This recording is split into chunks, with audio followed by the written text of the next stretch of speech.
Well, I'm going to kick off the picks. I am going with the Rams. Psych, I'm going with the Saints in this one. I think they're going to avenge last year's NFC loss. I think they are still burned by it. I think they feel like a Super Bowl was taken from them. Greg, who are you going with? Wait, you're bringing back Psych? We're just going to yeah, we can bring back over this? What Did Psych leave? 1998. I didn't think it left. I'm going with the Rams, not just because they're the home team. I think they're the more complete team.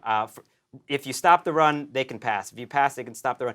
I like their secondary. Eric Weddle looks like he's going to be back in this game. Like from top to bottom, I think the Rams are better. Okay, so I have the Rams only narrowly edging out the Saints, 26-24. So I'm kind of in between both of you because I think it's going to be a really highly contested game on both sides of the ball. It's going to be an interesting one. And this one, I'm really looking forward to see who the probable NFC maybe Super Bowl could be for a bye. Could be for a bye. Could be for a bye. It's a big game. All right, so I'll kick the picks off. I'm going to go with the Eagles in this one. Like I said, I think they are way too talented, and I have way too many questions about this Falcons defense for them to be able to keep up. Greg, who do you got? I think the Falcons offense plays well in this game, but I think the Eagles win in the end. I don't think any team had a better week one than the Eagles because so many of their players are back healthy. Brandon Brooks and Jason Peters and Nigel Bradham and Ronald Darby coming off a torn ACL. They are just loaded and they get the road win. I'm with you. I actually have a score of 27-23. I think that it's a nice, solid day for both people. And if you have any fantasy players, even Calvin Ridley, even Devontae Freeman, all of them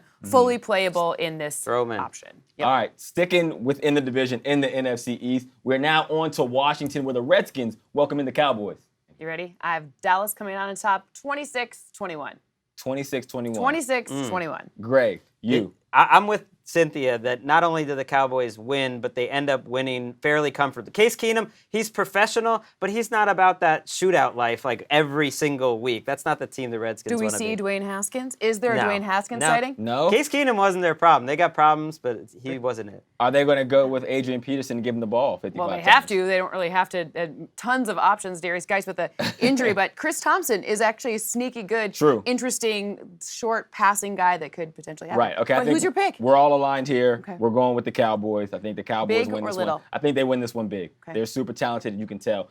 Well, I'm sorry, Jets fans. I didn't have you winning to begin with, and things just got worse without your starting quarterback. I have 26-21 in favor of the away team. I think it's kind of a get-right game for the Browns. Baldy broke it down really well and really comprehensively. Tons of missed opportunities with all those extra penalties. I'm the same. I had the Browns winning even with Sam Darnold. Trevor Siemian is an okay backup, but Adam Gase in this offense, long way to go. Yeah, I agree. I'm not jumping off the Browns bandwagon yet. You're never jumping off the Browns bandwagon. It's more of a bandwagon. heart pick than anything. I'm also going with the Browns.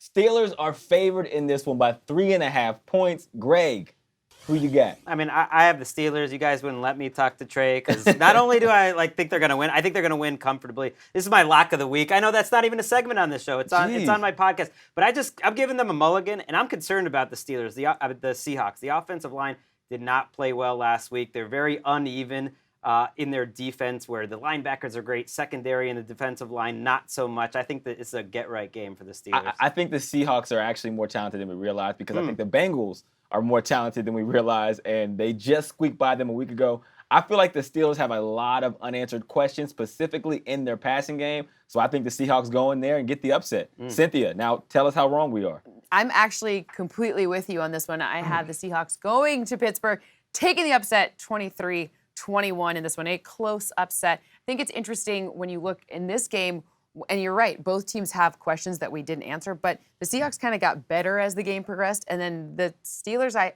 feel like I didn't get much data from them at all because it was kind of like didn't work, some like weird passes at the end. It was ugly. There was we didn't really learn very much from them, so I feel more comfortable saying the Seahawks kind of have this like, okay, this is a slow start. All right, sounds good. Well, next game we got here, we got the Vikings at the Packers, both coming off week 1 wins. Packers outlast the Bears, and the Vikings beat up on the Falcons. Packers are favored by 3 in this one. Cynthia, I'm coming right back to you. How does that make you feel?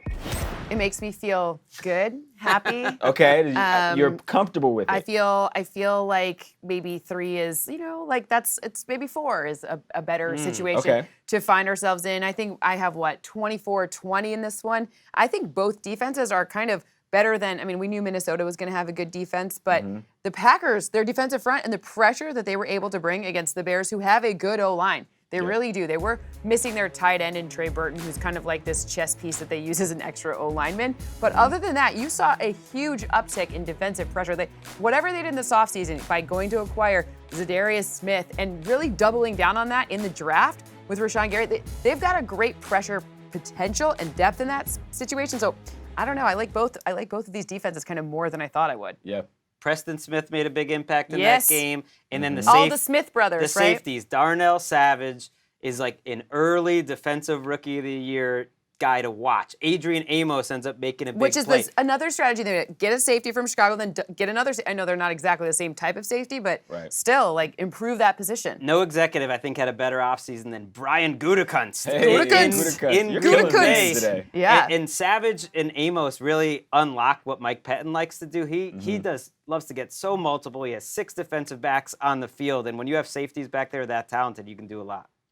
You know what? I love Mike Pettin. That's my guy. We go way back. Unfortunately, I am not picking the Packers in this one. I'm going with the Vikings. I think that defense, the way they played in week 1, the fact they only had to throw 10 passes from Kirk Cousins. See, that's where it got dicey for me, because what happens when the Packers come in and disrupt that O-line and Kirk Cousins starts to have throwing, and it's going to be that's where things get a little dicey. I feel like they were able to do that because the defense and special teams was playing so well. So I could be crazy. If you say I'm crazy, then I'm crazy. I don't think you're crazy. I'm going with the Vikings. No, I love it. That's why we have to play the Greg, game. who do you got? I have the Packers in this game because we don't know much about either team. I think it's early. We couldn't really tell what's going to happen this year with either one of them. But this is a defensive division right now. I think the Packers are built to win defensive type of games, so I'm taking the home team.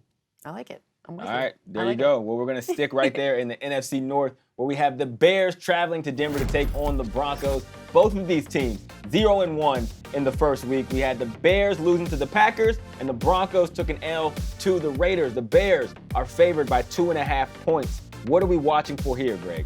We're watching for the panic that's going to be over the stadium in the fourth quarter when this is an ugly 13-12 game, and Vic Fangio's going up against his old team, Mitchell Trubisky. If anyone knows how to stop Mitchell Trubisky, and there's probably about 25 teams that could do it, it should be Vic Fangio after watching him in practice. And I just think if you keep it low scoring, you keep it ugly, then you hope that crowd ends up lifting up the Broncos. So you're picking the Broncos? Well, we're saving those picks, but this is one of those games where I don't trust either quarterback. So in the end, do I trust Von Miller and Bradley Chubb to play better than last week? Yes, I do. Okay. Wow. What do you got, Cynthia? I think the Bears defense really sets the tone for this entire game. I agree. Vic Fangio obviously knows way too much about the Chicago team. It kind of seems like, all right, well, now we're going to have to scheme against ourselves here, and they're probably in each other's heads somehow. But when you look at Denver's offense, I don't know how they're going to get points on the board. And we saw how you could stop that pass rush. I mean, we saw the Raiders who sacked anyone? What kind of pressure was that? We only saw, Joe Flacco being confusing, right? So when it comes down to all of that, for me, advantage Bears defense. Yeah, I agree with you. I think the Bears defense is the real player of the game here. I mean, even when you watched them last week versus the Packers, they did a good job of kind of mitigating the greatness that is Aaron Rodgers, and I think they're just going to smother the Broncos. Before I get into my pick, I'm going to kick to you first, Cynthia, for your pick. You ready? Let's do I have it. 21-17 Bears. 21-17 Bears. 21-17 I feel like that'd be a high-scoring game. This is one where it's just not logical. It's more that I can just see the Monday morning headlines of panic in Chicago, that they got a little unlucky. Maybe there's a fumble return for a touchdown, and everyone is wondering if Mitchell Trubisky is the guy. Yeah. Special teams mess up, maybe. Exactly. Okay, well, my pick is I'm going with the Bears as well. Like I said, I feel like this offense for the Broncos isn't just a rhythm thing. It's an identity, and I don't see them